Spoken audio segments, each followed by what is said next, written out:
All right. Hello. Welcome to the Power Not live stream podcast. I appreciate you for being here. My name is Juan Boyce. I'm here with my guest today, Erika Bjune. So that is great. So let's start the show. So I will tell you that my name is Juan Boyce, and I am a self-taught engineer.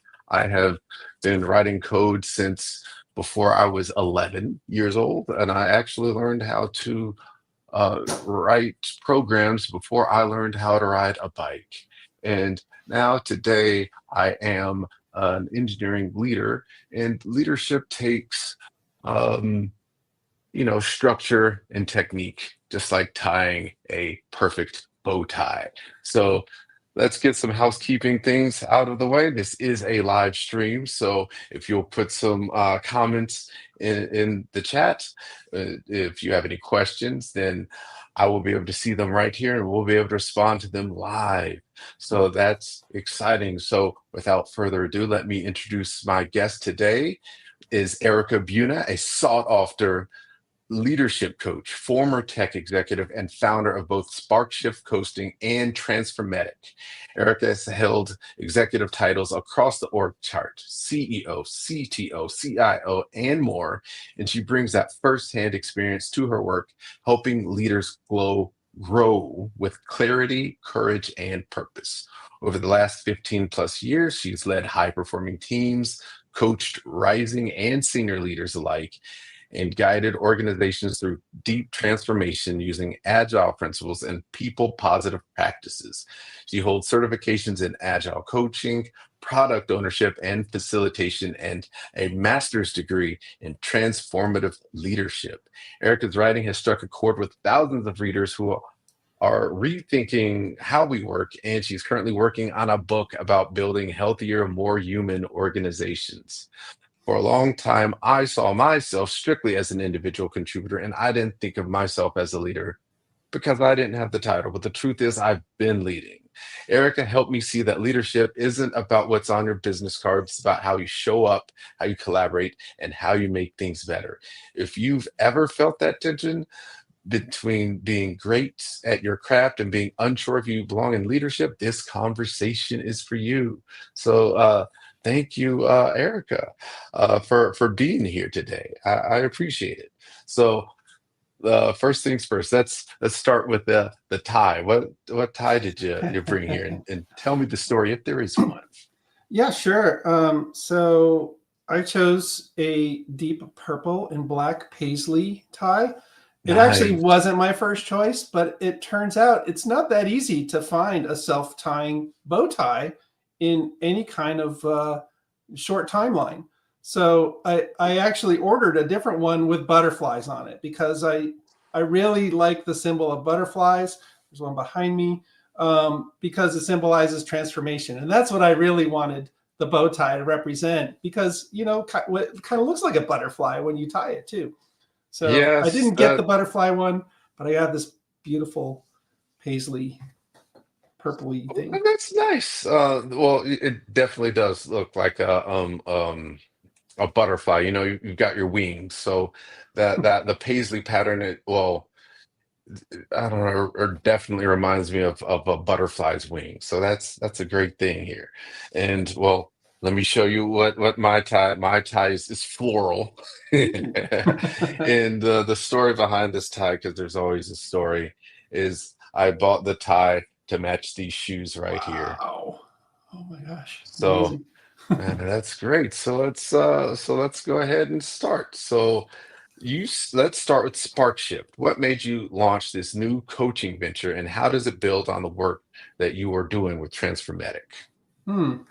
Yeah. So I'd say Spark Shift coaching emerged from really a desire to work more directly and more personally with leaders. Especially those that are navigating transitions, like they're new or emerging leaders. Maybe they've got doubts. Maybe they feel a pressure to perform without really losing their sense of self. I think that's really important. And while the transformatic side of the equation is focused on organizational transformation, Spark Shift is kind of meeting people at that level of personal growth. So it's really about igniting that shift from within. Um, Hence the name, Spark Shift Coaching. Um, Yeah, okay. so and I don't know how much you know about Transformatic. It's really geared toward organizational development for organizations that want to lean into radical decentralization and self-management. So my coaching draws from those same roots. Um, Self-management, horizontal leadership, and really creating people positive work cultures. So Spark Shift is kind of that individual coaching expression of those values. But I see it as like one half of a whole. It's more like one third of a whole when it comes to Transformatic. I see it as the self, the team, and the organization. So, Transformatic works on the soil of the organization, while Spark Shift kind of nurtures the individual growth that helps shift that culture from the inside out. Okay, that's great. Um, I can see how that works. Or Transformatic, you're working on the organization, whereas Spark Shift, you're really working more with the individuals, right? The individual leaders who are working so that we can have more people positive leadership. Okay, Right. and you've held just about every title in the C-suite, but can you talk about, but you talk about leadership as something deeper than titles. Where does that perspective come from, and how has it shaped your path? That's a great question because honestly, I've seen some of the best leadership come from people with no formal titles. Hmm. It's My perspective was kind of shaped by watching teams flourish when power was shared. So, I've Mhm. spent a lot of time working in the nonprofit space in mission-driven organizations. I spent some time in the healthcare space. It was a little more corporate, but still very mission-driven. So I seek out these spaces where power is more shared, not hoarded. And titles, they can open doors, but they're not the things that create trust or insight. It's just something that in a hierarchical organization, a title may indicate where you are on the ladder, but it doesn't say what kind of leader you are. And that's really up to the individual person. When I was at Wikimedia and at Tides, I really saw firsthand how leadership emerges when people are given autonomy, and really a sense of purpose that comes from that mission driven kind of way of being, not just a seat at the top. When you've got that power distributed, everyone has an opportunity to be a leader. So that's why I advocate for leadership more as a practice, not a position. So it's how we show up in complexity, how we respond to challenges, how we take responsibility for shaping the system that we're a part of in the workplace. Do you think there's something specific about those mission-driven organizations that makes it easier to share power? I think that's a really good question because I think people are drawn to mission-driven organizations by a sense of purpose. Like there's something about what that organization does for the world. In the case of Wikimedia, it's sharing free knowledge across the entire world. In the case of Tides, when I was there, that was helping other nonprofits deliver their missions in the world. They were more progressive nonprofits. So, social justice was a big theme at Tides.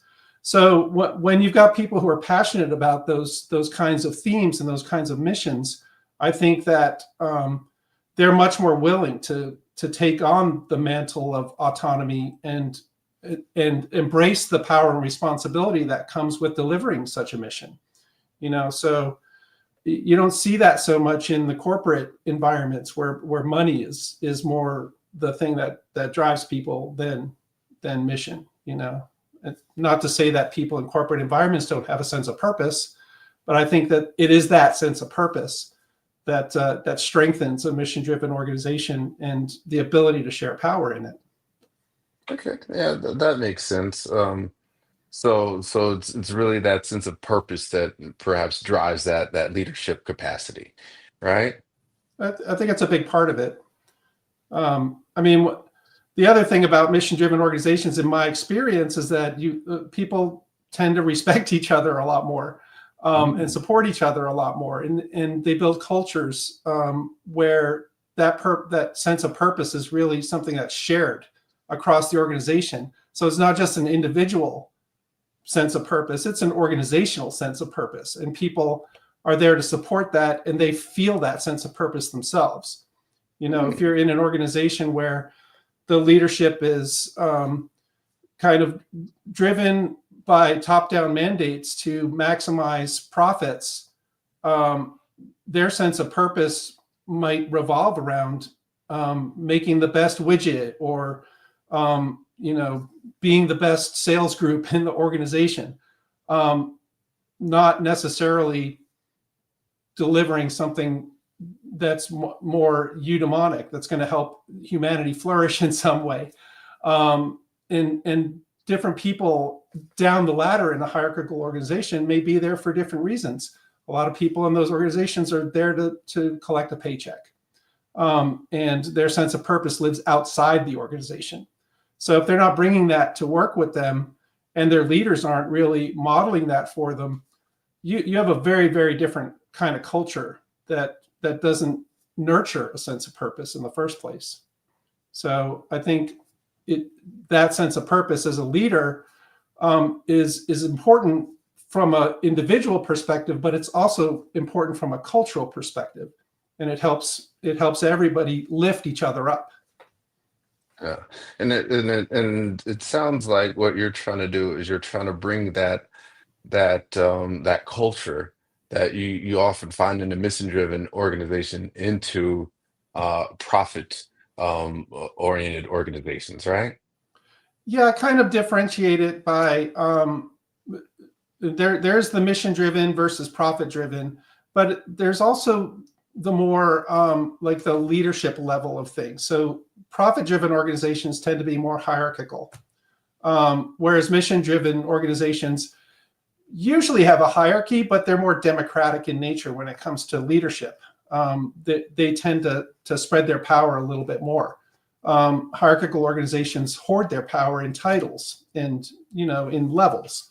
So um, it, what I'm trying to do really is to democratize the workplace. I think that power sharing is it's a scary concept for a lot of companies. The research says that 80% of our organizations in the U.S. and probably around the world operate under strict hierarchical structures. And in these kinds of organizations, the metaphor is generally a machine metaphor. The Mhm. people who work there are cogs in a machine. Whereas the ones that share power a little bit more, push it to the edges where the work is actually being done. Sometimes that's referred to as radical decentralization. The hierarchy still exists, but the decision-making power lies at the team level. And so those kinds of organizations just tend to have um, better, just stronger, more people positive cultures. And that's in part because when you democratize power, there's other things you need to do to make that successful in an organization. You can't just say, all right, Juan, you get to decide all this stuff now.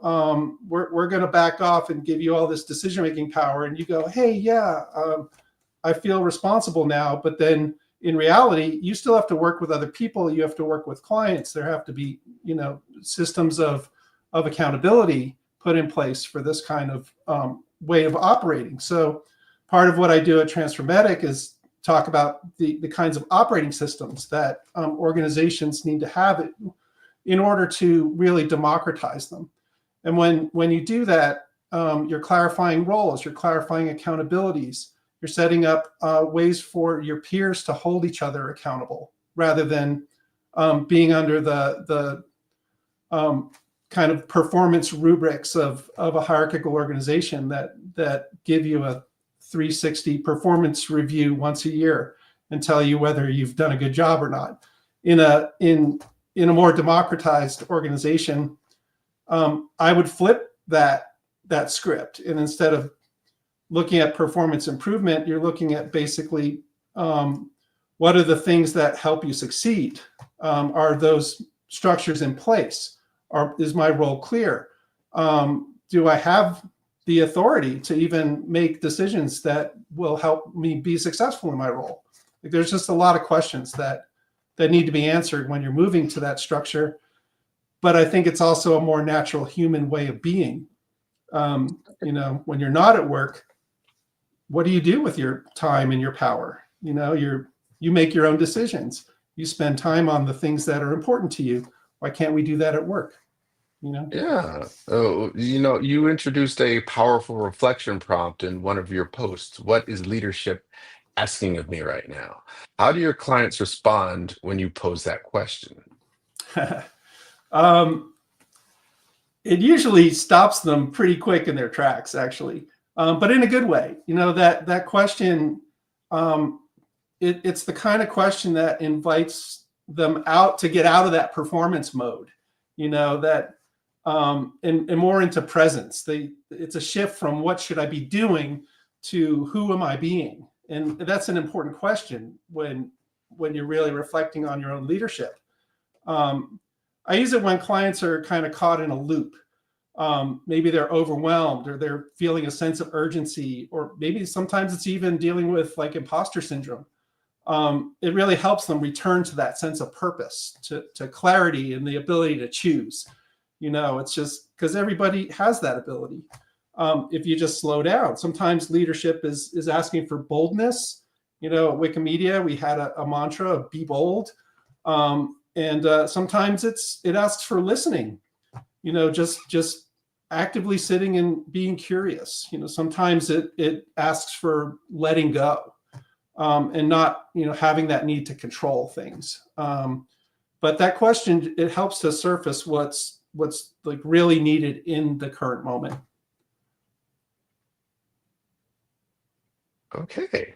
All right. Now let's start with the tie. Now, what I Uh-oh. like to do is, oh no, no, no worries. We'll make this easy. So first thing we do, we cross over, and then I like to uh, say you pull it under and say it's a parrot on your shoulder. Okay, Okay, does so that make sense? I'll do crossover, it again. pull it Yeah. under.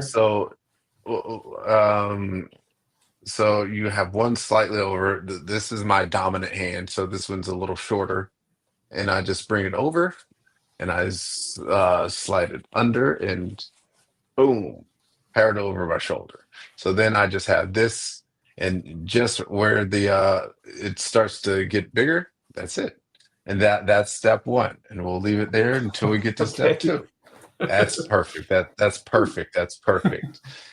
So now let's keep going with the questions. This is the good one. You've written about emotions as guideposts, especially ones we often avoid, like doubt, fear, or overwhelm. How do you help leaders interpret those emotions, not as red flags, but as emotions, as invitations to grow? Hmm. Yeah, the emotions it's the kind of topic that a lot of leaders and organizational cultures are afraid of. You're expected in a lot of these hierarchical organizations to come to work with a professional mask on and not show your emotions. But really, in reality, emotions carry a lot of information. Like doubt may signal that you're at a threshold that you may be nervous to cross, but it's something to recognize. You're about to do something that matters. Fear can mean that you're stretching yourself. You're maybe in a place of discomfort, and that fear is just basically it's a natural response to something that's uncomfortable. If you're overwhelmed, that can really just point to a need for support. That things that will signal again in your mind, and in your being, that change is on the horizon, and that change can often be positive. I help clients pause and ask, what is this feeling telling me about what matters right now? And it's a very powerful question when you're in a coaching situation. Coaches are basically become thinking partners for their clients, and we consider people as being whole and having all the information they need to inform themselves, and dipping into that pool of emotions really helps people, first of all, recognize that emotions go beyond mad, happy, sad, glad. There's a whole language for emotions that a lot of people don't really develop in the course of especially their work lives. Again, it's something that's kind of discouraged in the workplace. But emotions they're not weaknesses. They're not something you need to overcome in the workplace. They're invitations to tune in. And so I believe that emotions just in general help leaders lead with more humanity when they can tune into them. Yeah, that's a good thing. I think that's a big part of the people part, people positive leadership, helping people to be more human. And on that note, you've coached people at very different stages of their careers. What patterns have you noticed in how technical leaders grow or get stuck? Mm. Um, Gosh, there's so many ways actually. I think a big pattern that I've seen, probably most commonly, especially in technology, is people being promoted into leadership because they're excellent at what they do. They're strong engineers, they're thoughtful problem solvers, they're high performers, but suddenly they're leading people. And they're maybe not coding, or they're not expected to code, and no one gives them a manual for that. It's just, if they've had good leadership modeled for them, they might find their way, but often they're kind of left to improvise as new leaders. So they end up emulating what they've seen, or even if it wasn't healthy. I've did this in the past before I really discovered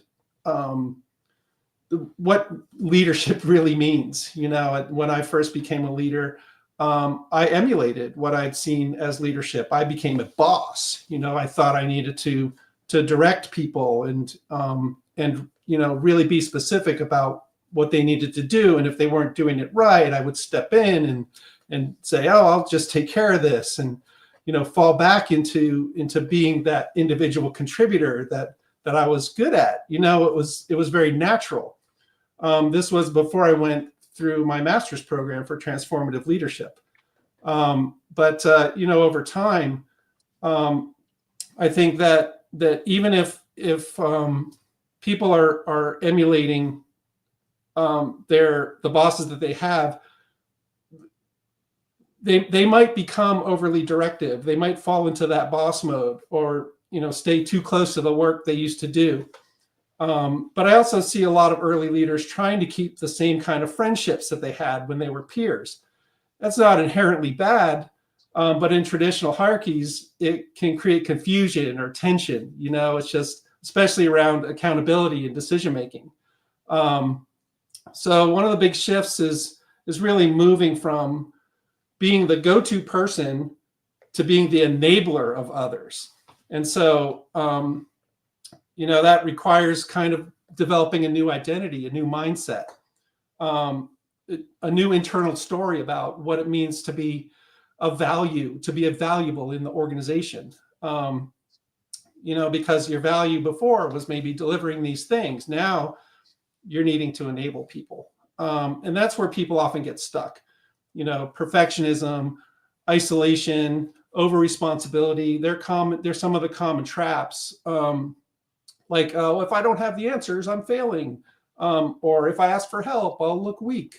There's these kinds of narratives that start to go in your head, these beliefs that, they create pressure that really can just burn people out over time. So coaching kind of helps to reframe all of that. It's not really about having all the answers. It's about learning how to ask better questions. So, it's about supporting others to thrive in the roles that they're in, and not having to prove yourself every day. But maybe most importantly, it reconnects people to their values. I think, to the kind like connects them really to the kind of leader that they want to be, not just the one they think they're supposed to perform as. That takes some work. Early career leaders will often equate leadership with having all the answers, but that gets exhausting really fast. I mean, the ones who grow to, they, how do I put this? The ones who grow basically learn to shift from control to curiosity. That's kind of how I look at it. I'm a big fan of just being curious, from being the expert to being the enabler. So coaching helps them reconnect, and basically they can reconnect to their deeper purpose in the process behind the work that they do. Okay. You've written about the difference between people tolerant and people positive organizations. That's a phrase that really stuck with me. What does that gap look like in practice, and how can leaders start closing it? Yeah, that's unfortunately I've had to experience a lot of people tolerant organizations. I think most of us kind of live in those spaces, and that's the kind of organization that says you could be yourself as long as it doesn't inconvenience the system. Whereas the people positive one says your humanity is part of what makes this system work. So the gap in there shows up in how decisions are made, how feedback is given, how failure is treated. These are kind of both cultural and systemic kinds of things that will differentiate whether you're in a people tolerant or a people positive organization. So leaders can, to kind of close that gap, they can start by modeling real curiosity. Again, curiosity it's hugely powerful. They can model real inclusion. Just be aware that everyone has something to contribute and should be included in the system. And so, also real accountability, giving people the true ability to make decisions, and not just kind of like, yeah, you're empowered. You can do that. Until you can't. Empowerment is one of those words that is a bit of a trigger for me, because I've worked in places where the management will be like, oh yeah, we pride ourselves in how much we empower our people, but that word, if you're in a people tolerant organization, again, you can be yourself as long as it doesn't inconvenience the system. You can use your power as long as it doesn't inconvenience the system. If someone can take your power away, take the decision away that you were supposedly empowered to make, if someone can fire you, guess what? You're not empowered. So, I think it's leaders can really start it by not just checking these boxes. It's really genuinely valuing the people in the system that's going to start closing that gap. Yeah, I get that. There's definitely, I think there's value in diversity, right? And sometimes that means having the authority to disagree with those in power, and it's like what you said, it's inconvenient to the system to have someone who has a different opinion and whatnot. And that sounds like the is that what the difference is between people tolerant and people positive? Yeah, I think, again, if you're looking at it as people as being cogs in a machine, that's people tolerant. It's just like you're a cog. I've got to tolerate you. If you break, I can replace you with another cog. It's just, that's people tolerant, versus people positive is like you're more of a family member, and mean, family is not a metaphor that a lot of organizations like to use, because it's really easy to say, well, families can be dysfunctional, and often are. But at least in families, people can be honest with each other. There's more transparency. There's more trust. There's a lot more psychological safety in these kinds of environments, and that's what creates people positivity. It's really that kind of baseline of trust that lets people be vulnerable with each other.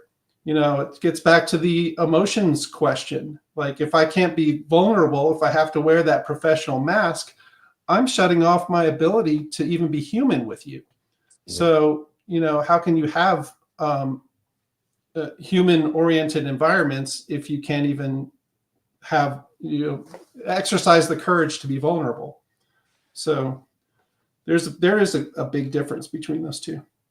Yes, and one of your blog posts, you describe what it's like when teams operate in survival mode, when everything feels reactive, chaotic, or even unsafe. What are some signs that a team is stuck in that state, and how can leadership begin to shift the energy towards something more grounded and sustainable? Ooh, there's a lot of questions in that question. Um,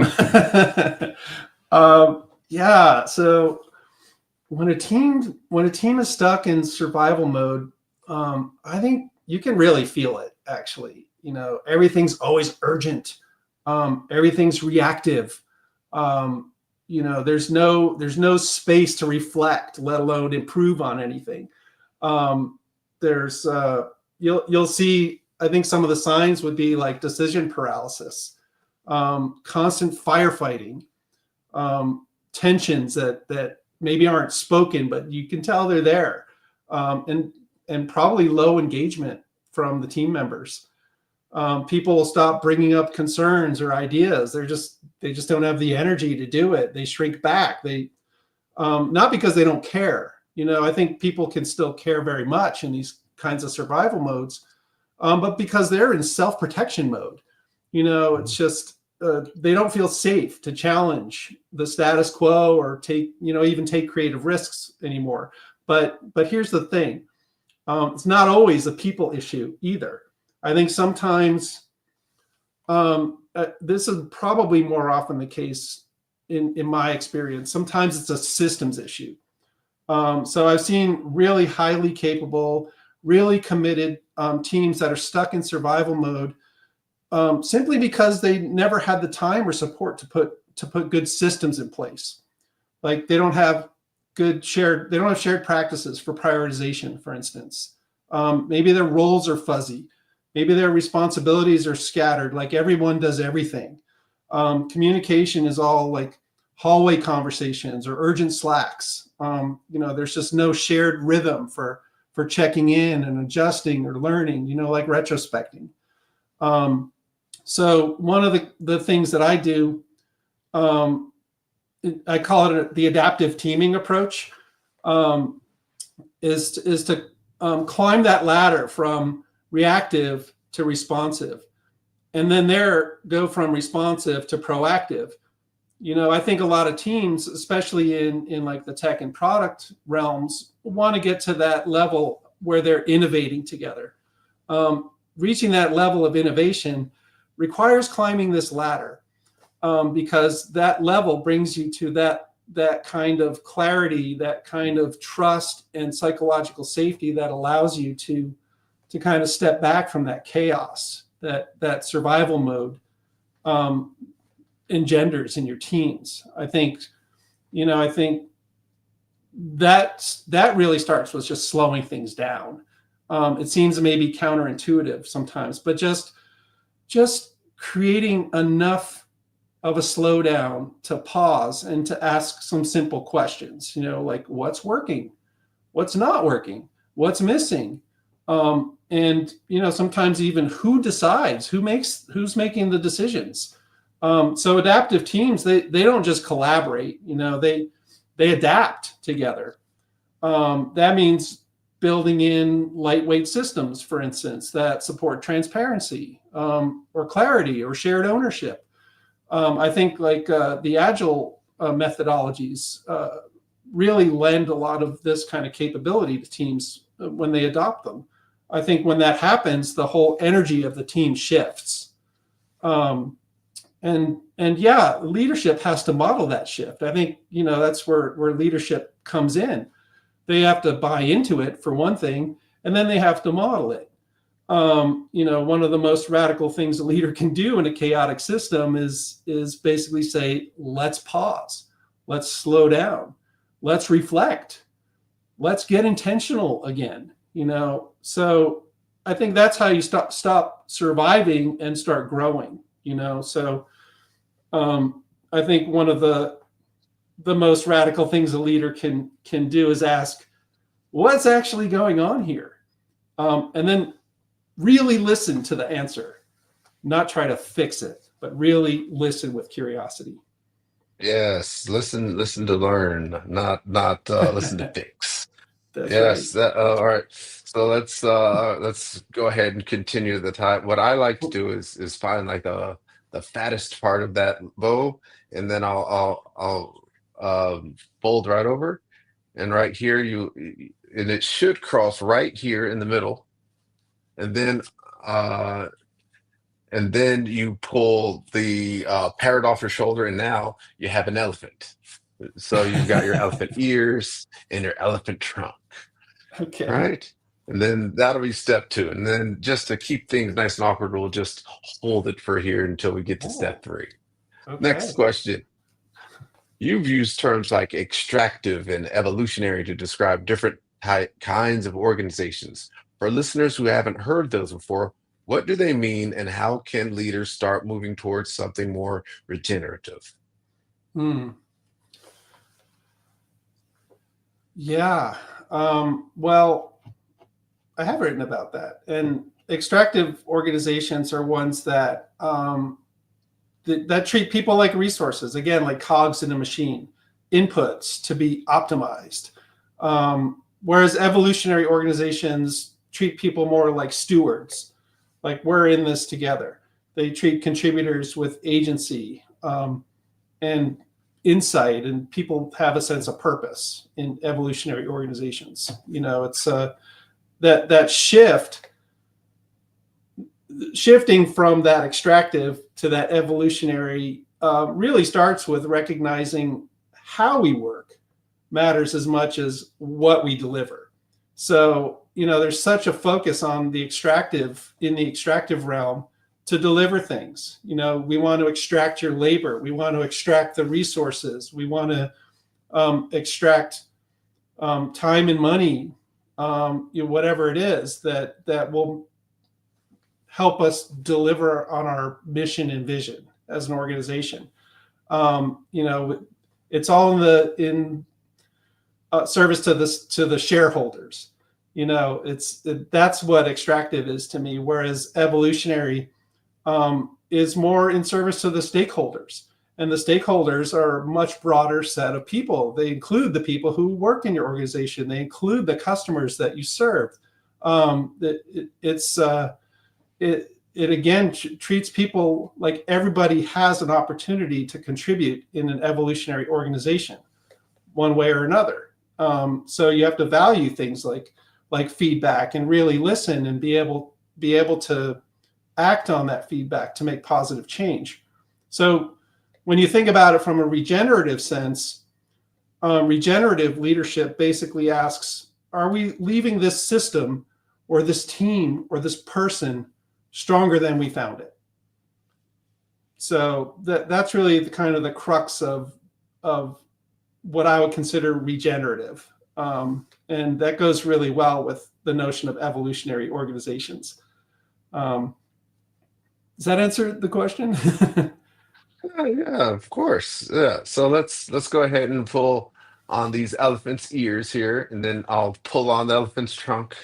And then with your finger here, you should be able to find a hole right behind the elephant's ears, right? And then you pinch your two fingers together with the base of the trunk in there, and then you just try to push the base of that trunk through that hole. It's I'm really torturing the analogy. It's no, no, I don't know.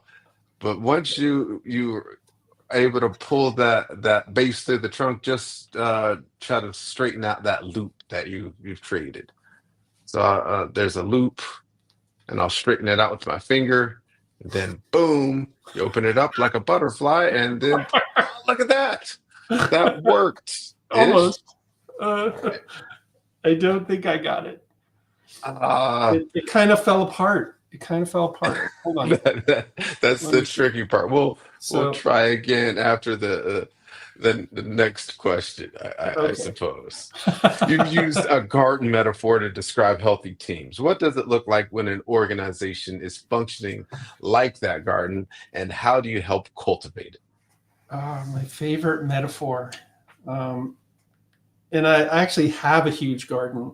And it's a market garden, and I grow a lot of stuff in it that I sell at the farmer's market. Oh, nice. So I'm no stranger to gardening.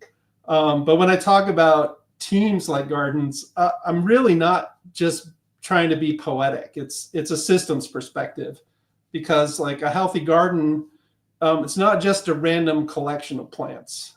It's an ecosystem. It's responsive. It's diverse, and it's got a lot of interdependent relationships that support life across the entire garden. So in a thriving team, just like in a thriving garden, there are cycles. There's seeding new ideas. There's nurturing them through their growth phases. There's harvesting what works. There's letting things rest. Like overwintering. Sometimes you need that season of overwintering. That's a good time for reflection and integration and repair. Before you bring in that next wave of growth. So the soil, I guess that's kind of the culture. If it's depleted, or it's like compacted, or it's full of toxins, nothing grows well in soil like that. So if it's nourished and you're feeding it with compost, and like maybe that your compost is feedback and learning and celebration, even kind of just the breakdown of old ways, for compost is kind of breaking things down into nutrients. Then it becomes more of a medium for growth. It's just, even failure becomes fertilizer. Yeah. Yes. So this is my safe to fail experiment, by the way. This bow tie. No, no Um, worries here. We I haven't failed yet, but we'll just start over. So again, looks like you got a parrot over the shoulder, right? I I got my parrot over the shoulder here. Yeah. Boom. And then I put my finger here. I have my elephant ears. I pull down the elephant trunk. And Okay. then what you should have is the skinny part of this elephant trunk should be there. I usually have a tie that's a little bit more, what's the word? Contrasting. But then what you do is you could pull the elephant trunk and then use your finger to find the hole, pinch the fabric there, and pull it through the hole. But here's the thing: when you pull it through the hole, don't pull the whole thing through. You just want to get a loop. I don't know. I might have gone real fast. It looks I like you think might be in a I may different have lost you phase. there. So the issue I think I'm having is that there's a hole behind, like in the initial knot, and then there's a hole behind. I don't know which. I do this. No I'm going to worries. I can do disappoint it you again. here, I think. Let me No, see. there's no disappointment here. It's only growth, right? It's as you mentioned, this is a an experiment where the there's no failure here, right? So I kind of I'm back to the look at that. That's very, very close. What you have. need to do is you need to tighten the loop behind it so that um, it tightens the cross, because Okay. that cross looks very um, not tight. It's Victorian. It's a Victorian. Uh, Do we allow for diversity in how our bow ties show up? of course, diversity is always good. Were you practicing the Victorian style? There you go. I cannot find the lever that makes that knot tighter. Let's see. Oh no! See, Uh, now I'm destroying it again. it's okay. We destroy. I Well, got so close. ooh. Here's a question for you. For someone Right. listening who wants to lead with more clarity, courage, and purpose, where should they start? What's one practical shift they can make this week? Ah. I would say one good way, I guess, would be to start with one honest conversation that you've been avoiding.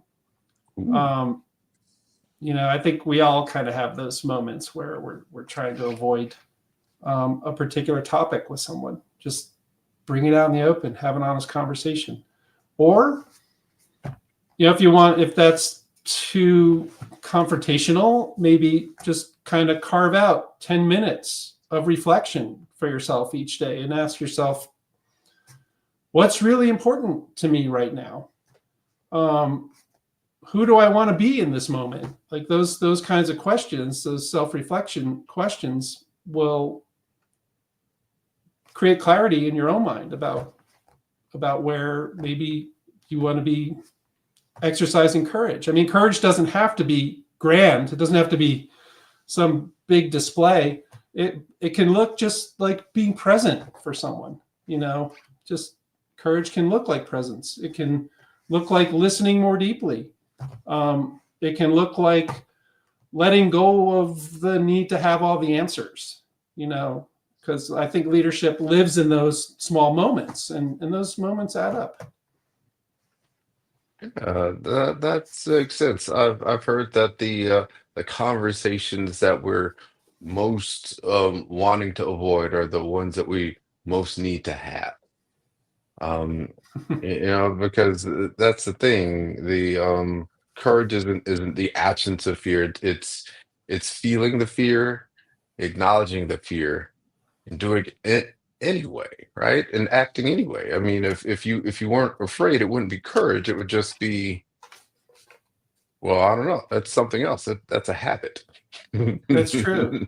And you reminded me, I have this sticky note. I have all these sticky notes with quotes on them. This one is, the cave you fear to enter holds the treasure you seek. Yes, I've That's I've from heard Joseph that Campbell. somewhere before. I've definitely heard that before. Yes. Let's see if let me tie this tie. I this is an interesting story. Like for my wedding, I had all of my groomsmen wear these self-tie bow ties, except at the time I didn't know how to teach anyone how to tie a tie. I just said, "Oh, we're all gonna have ties." I told them well in advance. My nephew just got under the cut. He was like 9 or something. I was like, if you're 10 or older, you're gonna have to have a real tie.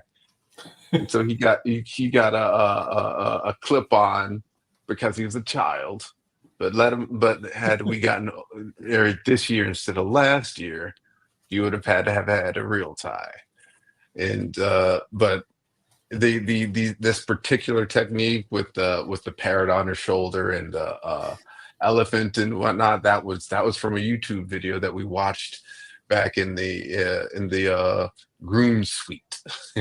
Ah, okay. Because apparently no one got the memo that they were supposed to have figured out how to tie a tie. So maybe it's a little bit more difficult than you think it is. You It's know? very difficult. And I'm just not But probably going to do it because, and I thought about this beforehand. I was like, I don't like not being prepared for things. And I thought maybe I should try to learn this ahead of time. And I was like, no, I'm going to wait till Juan teaches me how to do this. And uh, gosh, you got me so close already, but now I'm just completely But, folded. like I said, I can do it. In fact, let me pull one of my other ties from off screen. This is the tie I was wearing before. So this one is good because it's got the two sides, so it's going to Uh, be a lot easier to see okay. the contrast. So all I have to do is decide which color we want. And well, actually, if I do it this way, it'll be different. Hold on. I'm gonna tie it with the blue out. So the color that the tie is gonna be the color that's facing my chest right now. Okay. So I'm gonna do this again, pair it over the shoulder, which and I'm just gonna go over the ones we already know how to do. No problem. Pair it over the shoulder. And then you see you've got elephant ears. You can see this is going to be the front of the knot. When I pull this down, you can really see the trunk, and you can see how the thin part of the trunk is in front of here, not the fat part. And if you're not getting that, that just means your tie isn't of the right length, and you might need to adjust it. Okay. And So hold on. Let me pause at the elephant ears for a second. oh yeah, Okay. I think that this is where I should be right now, right? yeah. And then what I do is see I'm holding it with my dominant hand, and I'm gonna grab the elephant ears with my non-dominant hand, and I'm gonna pull down on this trunk. That leaves my index finger right here. So look for that hole, and boom, got the hole. Does that make Okay. sense? Um, look for the hole. I think I Yeah, have a there hole should be right a hole. here. When you pull on the ears, it'll make a So hole appear. There okay. you go. And then you just take the end of that fabric and you push it through that hole. Not all the way, just enough to make a nice loop, right? And then once you get that loop, you straighten up that loop just like this. And then there you go. And a tie you have. All right. I know there's a tie in here somewhere. Darn it. Okay. That might be the best that we're going to get from me today. Well, we'll There's have got to. to be something I'm doing completely wrong here. I think part of it is I'm watching your video, and the video might be like You backwards know or what? My something. video was mirrored for me, but I mean, granted, I do this all the time. I'm tying and untying ties. I learned how to tie a tie when I came back here to Charlotte, which is my hometown, and I knew I'd have to work for the bank. And I figured it was my little act of defiance to say, I'm not going to wear a necktie, I'm going to wear a bow tie. So I learned how to tie a bow tie. And I watched a YouTube video. I watched a lot of YouTube videos, and it took me probably 2 or 3 hours to figure out how to tie a tie. So, And you're no expecting worries. me to learn this in 1 hour while talking. That's amazing. It was a matter of finding the right tie or whatnot. But each person is different, and but the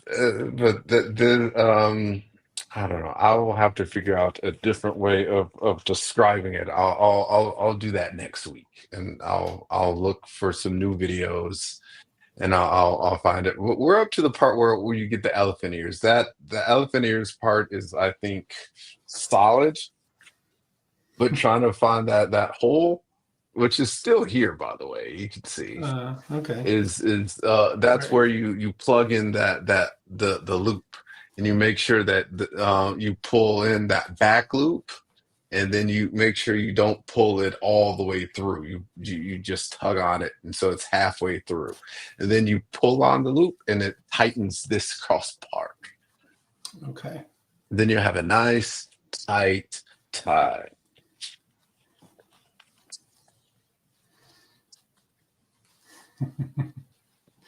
Yeah. I'm sorry, I suck at this. Oh, no, no, no, no. You know what? Look, the bow tie is my brand. The fewer people who know how to tie, the better it looks for me. So maybe I have a perverse incentive to not teach people how to tie ties. There you go. You know, you This you is you you just one of gotta your areas of expertise that you get to show uh, off. uh, But okay, you're that's my. almost there. I'm Let's just a string see. tie now person. There you You're go. a what? A string tie person? Yeah, there we go. Ah, let's see. Let's see. Looks like we've covered everything. I don't see any comments in the live stream right now, but is there anything that we should take away about transformative leadership here that we haven't already covered? Well, there's a lot of topics in the space. I know you mentioned my book at one point, and that I'm writing a book. It's actually at the publisher. I don't know when Okay. it's going to be out exactly. They're kind of still designing it. But it's called Organizing for Impact, a guide to cultivating purpose-driven, people-positive, future-adaptive workplaces. Oh, So wow. those are the main, like purpose-driven, people-positive, future-adaptive are the main topics that I try to cover in my organizational development field. So, when it comes to transformative leadership, supporting those aspects of an organization really kind of range from having what I would call an impact mindset, which is the self orientation, having a deep sense of emotional intelligence, being able to communicate with active listening, just being inclusive in your conversations and your teams and your projects, and having that foundation then gives you the stepping stone to do that with at the team level. Now, when I talk about self-managing organizations, I really talk about everybody developing those leadership skills, because to me, those aren't necessarily leadership skills. They're skills in being human with each other. And to me, that's a big part of the transformative leadership equation. Transformative leadership don't get it confused with transformational leadership. Those are two different terms. Transformative leadership is really coming from a space of service, the space where you are dedicated to helping people become their best selves. You're leading from the bottom instead of from the top. And you're helping people just live into their ability to be vulnerable, to be brave, to be, exercise that courage, to develop teams that have a lot of psychological safety and trust, to developing organizations that have those kinds of same patterns. The impact part of organizing for impact in the book is an acronym, and that acronym it's a little wordy. It doesn't stand for single words, but the I in impact stands for innovation and agility. The M in impact stands for mastery in leadership practice and cultivation. P is purpose alignment. A is autonomy and operations. C is culture, collaboration, and capacity. And capability. And T is thriving, resilience, and sustainability.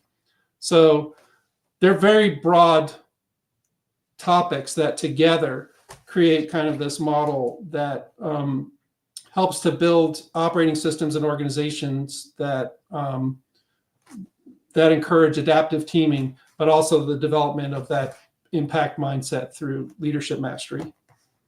So it's a lot of words to say at the end of your Okay, podcast, but that's what my book is about, and I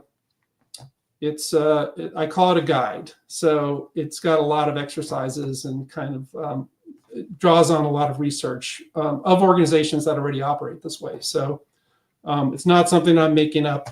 This is really built on proven operations models. Yeah, absolutely. I look forward to pre-ordering the book or whenever it becomes available. But thank you again for being on my podcast here, and thank everyone for tuning in. All right, that's it. Thank you, Juan. Thank you. It's been a pleasure.